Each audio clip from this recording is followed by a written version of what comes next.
હર હર મહાદેવ, હર હર મહાદેવ. મિત્રો આજે તમને એક 84 વર્ષના યુવાન દાદાની કહાની સંભળાવી છે, દેખાડવી છે વિડીયોમાં.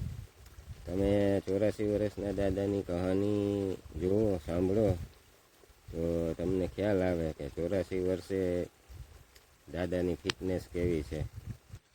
આપણે હજી એના અર્ધાય નથી તો આ પાવડો નાકું ખોદીએ તો સીટી વાગી પડે છે, ઢાળ ઢાળ ઢાળ થવા માંડે છે.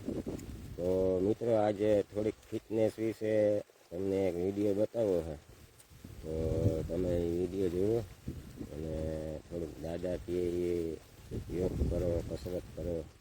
બાકી જો આ પાવડો એક પછાડીએ ને એક સીટી વાગવા માંડે તો નકામું છે. તો મિત્રો થોડુંક આરોગ્ય વિશે ધ્યાન આપો તો શું લાંબી ઘોડાગાડી હાલશે. 50 વર્ષે પછી પાવડાને ટેકે હાલવું જોઈએ. એટલે ખાસ વિનંતી મિત્રો, આ વિડીયો બધા જોજો. દાદાની ફિટનેસ, દાદાના યોગ વિશે થોડીક માહિતી છે. તો આપણા આરોગ્યને સાચવવું, એક કાળજી રાખવી એક જરૂરી છે. તો મિત્રો આરોગ્યની કાળજી રાખશો તો લાંબુ આયુષ્ય રહે. સારું ખાનપીન કરશો તો ઘોડાગાડી વધારે હાલશે. બાકી તો જવાનું જ છે, ખાટલામાં હોવાનું તો છે જ. ગમે તેથી 100 વરે હોવાનું હોય ને 50 વરે હોવાનું હોય. એટલે મિત્રો થોડાક વ્યસન ઓછા કરો એટલે આ પાવડો આપવામાં વાંધો ના આવે. શ્વાસ ઓછો ચડે, સીટી ઓછી વાગે તો મજા આવે એમ જીવવાનું. બાકી તો બીપી ને ડાયાબિટીસ ને ગાંડીબિટીસ ને આવી ગયા પછી તો દાઢી હાથ જ ફેરવવાનો હે. ચાલો મિત્રો, તમને બતાવું દાદાની ફિટનેસ. જુઓ, સાંભળો અને સારો લાગે તો શેર કરજો, લાઈક કરજો. તો મિત્રો ચાલો, હર હર મહાદેવ. ભાઈઓ અને બહેનો, ત્યારે મારે સમાજને એક સંદેશ આપવો છે કે હું 84 વર્ષનો છું, પણ 84 વર્ષનો યુવાન છું. હું યુવાન એટલા માટે છું, આ સંદેશ તમને ખાસ બધા એનો અમલ કરજો. હું 40 વર્ષથી લાંબા શ્વાસ લઉં છું, એક પ્રકારનો યોગ એને કહેવાય.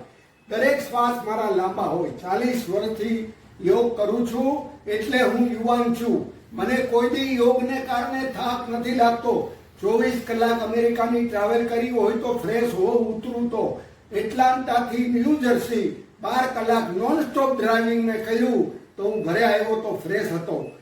મુંબઈથી અયોધ્યા જાઉં, 24 કલાકની ટ્રેનમાં સફર કરું, ત્યાં ઉતરું તો હું ફ્રેશ હોઉં. એટલા માટે આ યોગનો પ્રતાપ છે. તો આ વાતનું મહત્વ સમજજો.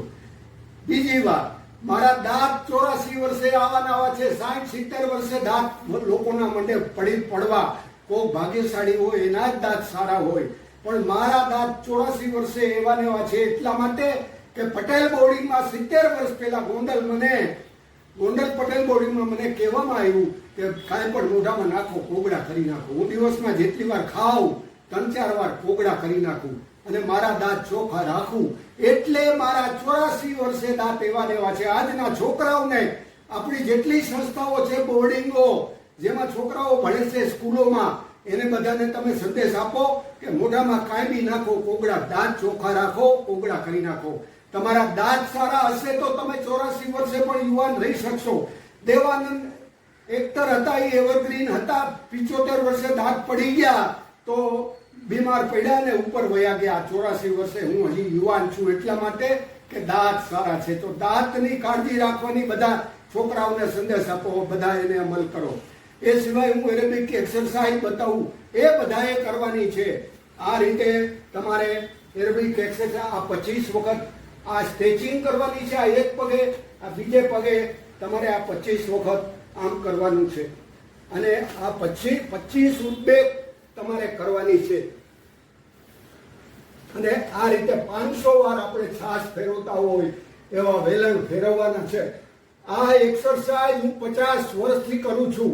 તમારે એક્સરસાઇઝ જીવનમાં જરૂરી છે. હું વોલીબોલનો ચેમ્પિયન છું. વોલીબોલ 9 કલાક વોલીબોલ રમ્યો હું વર્જિનિયામાં 6-7 વર્ષ પહેલા, નોન સ્ટોપ 9 કલાક.